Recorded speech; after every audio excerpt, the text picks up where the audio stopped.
What's up, y'all? Here with my first story time. If you hear noise in the background, that's chicken that's baking. Yeah, I'm baking chicken.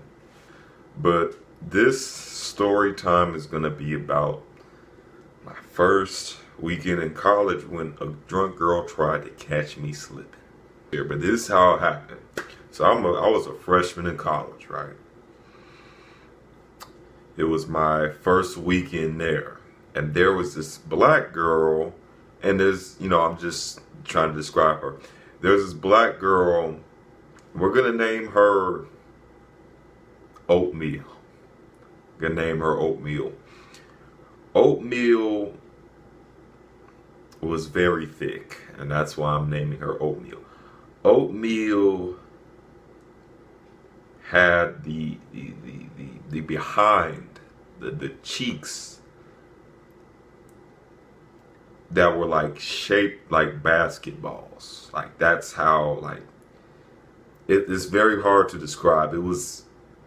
She was very talented in the rear end area. How it started was Oatmeal came up to me when we were doing a volunteer service project that all the freshmen had to do at my old college, which I'm not going to mention. And she talked to me for a little bit. And I could tell Oatmeal was a little interested. But I didn't know she was this interested. So Oatmeal came up to me, talked to me, whatever, boo, boo, boo. Fast forwarding to my first night out of college ever. I heard there was a party at the baseball house at the college I was at. And I decided to go. I was by myself, but I decided to go anyway. Okay, so I put on my clothes and I went. Okay, so I'm walking to said party. As soon as I get to said party, Oatmeal's friends come up to me and tell me, you need to get Oatmeal back to her room.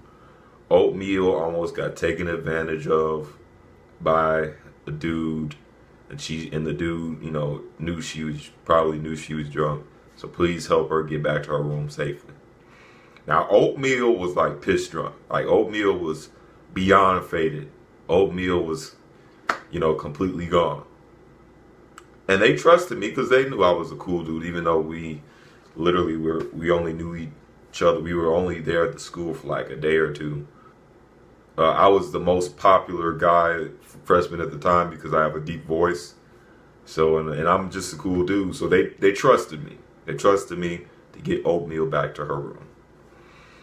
So Oatmeal is I'm with Oatmeal, and she's saying a lot of things that were pretty vulgar. It's kind of weird. You know how they say, like, when somebody's drunk, all of their real thoughts and opinions come out. That's what happened. Oatmeal really loved my voice, and she found my voice very sexually attractive. And Oatmeal started to say the things that she would do to me. Yeah. And I'm not trying to brag, but this is how it went. Oatmeal started, making a lot of sexual advances. And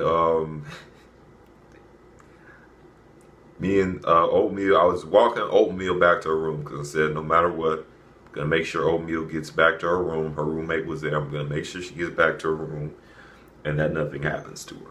She says, let's sit down on this bench real quick. I say, okay, all right, fine. So I sit down, and I kid you not, Oatmeal sits on me with her body facing me, and in that position, right? And it's like now she's sitting on my lap. Okay, look, I'm a heterosexual male. I like women. So and Oatmeal's cheeks were right. So I took the opportunity to grab Oatmeal, and man, let me tell you something. This is all my hands could do. This is the most. I couldn't do this. I couldn't. I could. This is all my hands could go. That's how firm Oatmeal's booty was, right? So I said, okay, we can't be here like this. So I said, I need to finish the mission, and I need to take Oatmeal home. So I took Oatmeal home. Oatmeal kept saying what she was going to do to me. Like I said, I do not believe in taking advantage of women while they're drunk.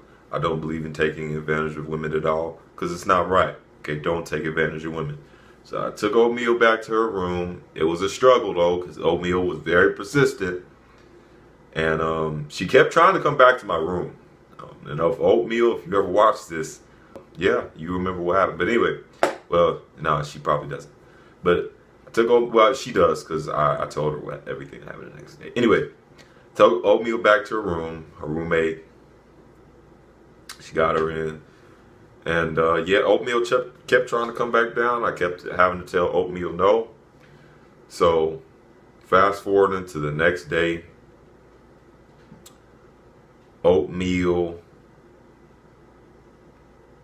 I told Oatmeal everything that happened.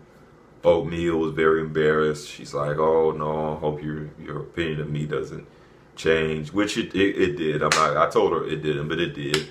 I'm not gonna lie.